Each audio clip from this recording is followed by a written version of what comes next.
ఈ రోజు అయితే పామర్తి రాజా గారు అయితే ప్రెస్ మీట్ పెట్టడం జరిగింది. అసలు ఈ ప్రెస్ మీట్ ఉద్దేశం ఏంటో ఒకసారి మాట్లాడి తెలుసుకుందాం. నమస్తే సార్. నమస్తే అండి. అసలు మీరు ఈ ప్రెస్ మీట్ పెట్టడానికి ముఖ్య ఉద్దేశం ఏంటి? ముఖ్య ఉద్దేశం ఏంటంటే నిన్న ఒక ఇష్యూ జరిగిందండి. ఇక్కడ ఇబ్రహీంపట్నం దగ్గర రాస్తారోకో చేసి రాజు నాయక్ అనే అతను రాస్తారోకో అమ్మవారికి సారీ ఎందుకు రాస్తారోకో చేస్తున్నాడని నేను ₹1,00,00,000 పైగా డబ్బులు ఎగ్గొట్టాను అని చెప్పి రాస్తారోకో చేస్తుందా నా మనసు మారాలని చెప్పి ఏదో అమ్మవారి గుడికి వస్తున్నాం అని చెప్పి, అదే కాకుండా రాష్ట్ర మంత్రివర్యులు కుల రవీంద్ర గారు అండదండలతో నేను డబ్బులు ఎగ్గొట్టాను. కాకపోతే ఆయన దగ్గర సెటిల్మెంట్ అయిపోయింది. డబ్బులు ఇస్తా అన్న డబ్బులు కూడా ఇవ్వకుండా ఎగ్గొట్టి అజ్ఞాతంలో ఉంటున్నట్లు ఫోన్ స్విచ్ ఆఫ్ చేసుకుని నా కోసం గాలిస్తున్నట్లు, మాది నేటివ్ వచ్చేసరికి మజిలీపట్నం అండి, విజయవాడలో ఉంటాను, గాలిస్తున్నట్లు చెప్పారు. ఇవన్నీ ఏంటి అసలు? నేను డబ్బులు ఎగ్గొడతాం ఏంటి? నిన్న ఇందాక మీరు చూపించాను కదండి, ఇందాక ఇంటర్వ్యూలో స్క్రీన్ మీద అతనే నాకు 2,67,000 వితౌట్ ఇంట్రెస్ట్ డబ్బులు ఇవ్వాల్సి వచ్చి నేను డబ్బులు ఎగ్గొడతాం ఏంటి? నేను డబ్బులు ఎగ్గొట్టానా లేకపోతే డబ్బులు నాకు ఇవ్వాలా నీకు నేను ఇవ్వాలా అనేది నీ బ్యాంక్ స్టేట్మెంట్లు తీస్తే తెలిసిపోతుంది కదా. మరి మీకే ఇవ్వాలని చెప్తున్నారు, మరి దాదాపుగా 1,50,00,000 వరకు ఇవ్వాలని చెప్తున్నారు. అసలు ఏమి ఇవ్వకుండానే ఇలాంటి ఎలిగేషన్స్ వేస్తారంటారా? 1,50,00,000 అని చెప్తున్నప్పుడు కూడా రెండు నెలల క్రితం state party office TDP central office దగ్గర పెట్టాడండి. పెట్టినప్పుడు అక్కడికి వెళ్ళి టీడీపీ నాయకులు, మామూలుగా నేను టీడీపీ నాయకుడిని లేకపోతే నేను కుల రవీంద్ర అనుచరుడిని, కుల రవీంద్ర బినామీ అని చెప్పి చెప్పుకొచ్చినప్పుడు మంత్రి గారు నాకు ఫోన్ చేశారు. ఎందుకంటే మాది సేమ్ కాన్స్టిట్యున్సీ అండి, మా లోకల్ ఎమ్మెల్యే ఆయన, రాష్ట్ర మంత్రి, మాకు పరిచయాలు ఉన్నాయి. ఫోన్ చేసి ఏంటి రాజా మీ కుర్రోడు ఎవరో రాజు నాయక్ అంటే నా గురించి చెప్తున్నాడు, నీ బిజినెస్లో ఏదో ఇచ్చేస్తున్నావు అంట కదా ఏంటని చెప్పాడు. లేదన్నా నేను మాట్లాడతాను అని చెప్పి అతనికి ఫోన్ చేసి, ఊళ్ళో పెద్ద మనుషులకి ఫోన్ చేసి, ఏమంటే ఇట్లా చెప్తున్నాడు మీ కుర్రాడు, పిలిపించండి అంటే వాళ్ళందరూ తీసుకుని మంత్రి గారి దగ్గరికి వచ్చారు.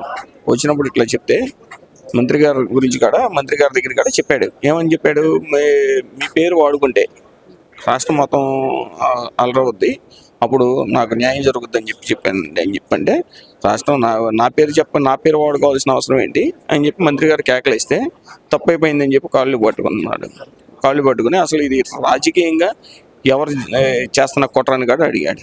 వెనక ఏమైనా రాజకీయ పార్టీ ఉందా అని అనుకున్నామండి.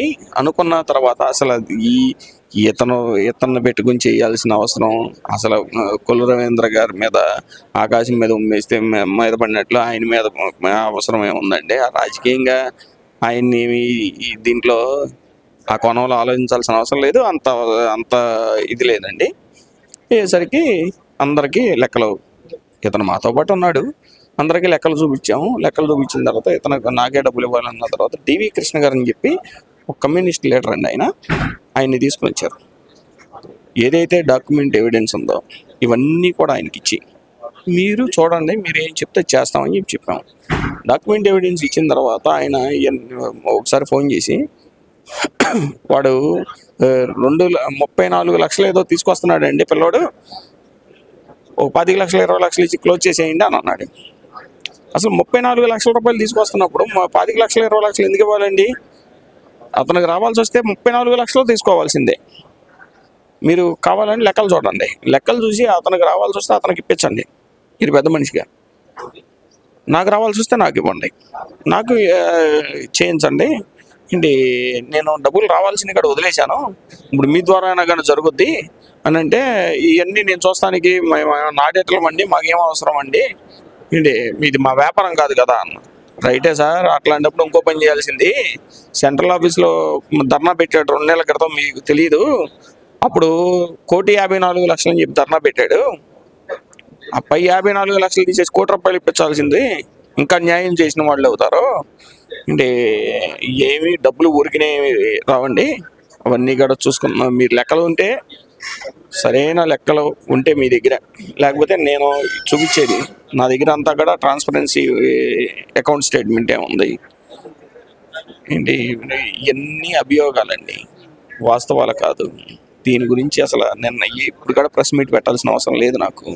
కేవలం కొల్లు రవీంద్ర గారు టీడీపీ పార్టీ, నాకు అసలు టీడీపీ పార్టీలో సభ్యత్వమే లేదు, నాకు పదవులే లేవు. మా కాన్స్టిట్యున్సీ ఎమ్మెల్యే, రాష్ట్ర మంత్రి, ఎవరితో అయినా కానీ ఆయన మంచి సంబంధాలే ఉంటాయి. కానీ ఏంటి ఆయన ఎవరు, నేను వాళ్ళతో మాట్లాడిన వీళ్ళతో మాట్లాడిన ఎవరు వెళ్ళి మాట్లాడతాడు ఆయన. ఆయన ఆయన గురించి రాష్ట్రంలో ఎవరిని అడిగినా చెప్తారు. ఆయన గురించి చెప్పేసరికి నేను ఈరోజు ప్రెస్ మీట్ పెట్టి ఎక్స్ప్లెనేషన్ ఇవ్వాల్సి వస్తుంది. అంతేనండి. Okay okay. చూసారు కదండి, ఇదండి ఇక్కడ పరిస్థితి. వీడియో జర్నలిస్ట్ సాయితో మధులలిత, విజయవాడ నుంచి.